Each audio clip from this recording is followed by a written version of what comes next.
ایک اچھے لفظ کہے تھے جی جی کہ ریاست باولپور ہمارا گھر ہے اور گھر میں آنے کے دو راستے ہوتے ہیں، ایک سامنے کا راستہ ہوتا ہے، ایک پیچھے کا راستہ ہوتا ہے، اور ہم اچھے مسلمان ہیں، ہم سامنے کا راستہ اختیار کریں گے، اور سامنے کا راستہ پاکستان میں کھلتا ہے۔ صحیح۔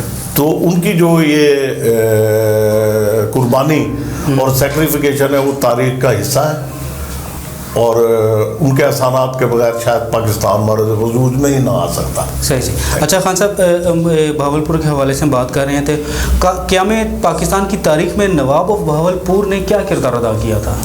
قیام پاکستان کی تاریخ میں جو سب سے بڑا کردار تھا وہ تھا کہ انہوں نے اپنی ریاست جو ہے جی جی وہ ضم کر دی پاکستان میں، اچھا، اپنی فوج پاکستانی فوج میں ضم کر دی، اپنے خزانے پاکستانی خزانے میں ضم کر دیے، اپنے تمام جو وسائل تھے وہ سارے کے سارے پاکستان کو ڈونیٹ کر دیے۔ صحیح۔ اور یہ ایک بہت بڑا احسان تھا اس وقت جب کہ ایک نوزائیدہ ریاست پاکستان جنم لے رہی تھی، ایسے میں یہ ایک اتنی بڑی ڈرپ تھی جس نے اس قوم کو اپنے پیروں پہ کھڑا کر دیا۔ صحیح صحیح۔ اچھا، بہاولپور کی تاریخی مقامات کے حوالے سے ذرا کچھ آگاہی دیجیے گا۔ اچھا، بہاولپور کیونکہ نواب عباسی خاندان کے نوابین کا گھر تھا، اس لیے بہاولپور کو محلات کا شہر بھی کہا جاتا ہے۔ صحیح۔ سٹی آف نواب بھی کہتے ہیں اور محلوں کا شہر بھی کہا جاتا ہے۔ بہاولپور میں اب بھی نور محل جیسی عظیم الشان عمارت موجود ہے، بہاولپور میں گلزار محل موجود ہے، صحیح، بہاولپور میں بے تحاشا محلات جو ہے نا وہ موجود ہیں۔ اس کے ساتھ ساتھ ایک بہت تاریخی عمارت ہے قلعہ ڈراور، جو تاریخ میں بہت ہی اہم مقام رکھتی ہے، اور جس کا شمار پاکستان کی تاریخی عمارات میں ہوتا ہے، وہ بھی نوابین نے تعمیر کی، وہاں موجود ہے۔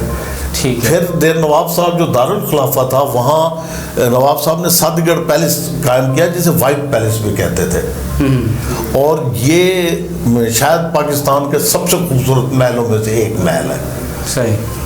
اس زمانے میں تو ایسے ہی ہوتا تھا، اب تو اس کے حالات وہ نہیں رہے، لیکن یہ بہت خوبصورت ترین محل تھا، وائٹ ہاؤس کہلاتا تھا، سفید رنگ کی اس کے اوپر فلیگ ان کا لہراتا تھا، یہ اب بھی موجود ہے۔ ساتھ صادق منزل تھی، ہر باغات، نور میں بے تحاشا عمارات جو ہیں تاریخی، اور سب سے بڑھ کے ریاست بہاولپور میں اچ شریف ایک جگہ ہے جہاں لاکھوں اولیاء اللہ مدفن ہیں۔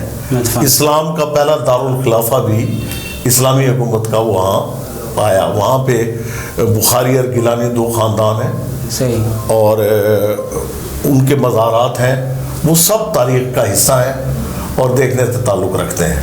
اچھا، ساتھ ہی بہاولپور کی ثقافت کے بارے میں بھی کچھ آگاہی دیجیے گا ہمارے ناظرین کو، اور بتائیے گا کہ پاکستان کی ترقی میں بہاولپور کی ثقافت کیا کردار ادا کرے گی؟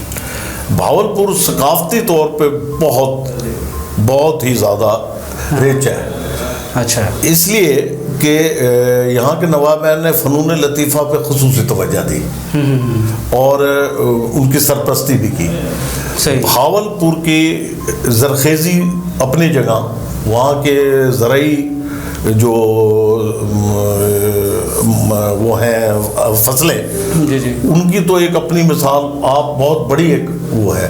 اس کے علاوہ وہاں کے جو ثقافتی ورثے میں ہمارے ڈیر نواب صاحب احمد مشرقہ کے مٹی کے برتن پاکستان کی تاریخ کا حصہ ہیں، جو دنیا میں کہیں نہیں بنتے۔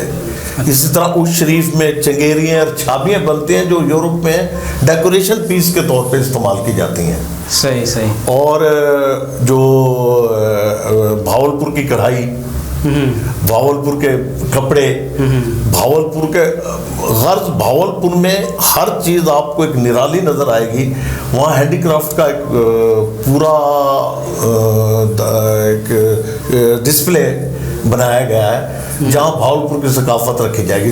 اس طرح چولستان میں جو اون حاصل ہوتی ہے جانوروں سے، اس سے جو بنانے والے کھیس اور کمبل ہیں وہ بہاولپور کے ایک اہم مصنوعات میں سے شامل ہیں۔ چلیں جی، بہت شکریہ جاوید ایاز خان صاحب آپ کا۔ ناظرین، آپ نے ان کی گفتگو سنی جو بہاولپور کی ثقافت اور تاریخ کے حوالے سے ہمیں آگاہ کر رہے تھے۔ اب تک کے لیے اتنا ہی، انشاءاللہ آپ سے نیکسٹ پروگرام میں ملاقات ہوگی۔ تب تک کے لیے اپنے میزبان کو اجازت دیجیے۔ اللہ حافظ۔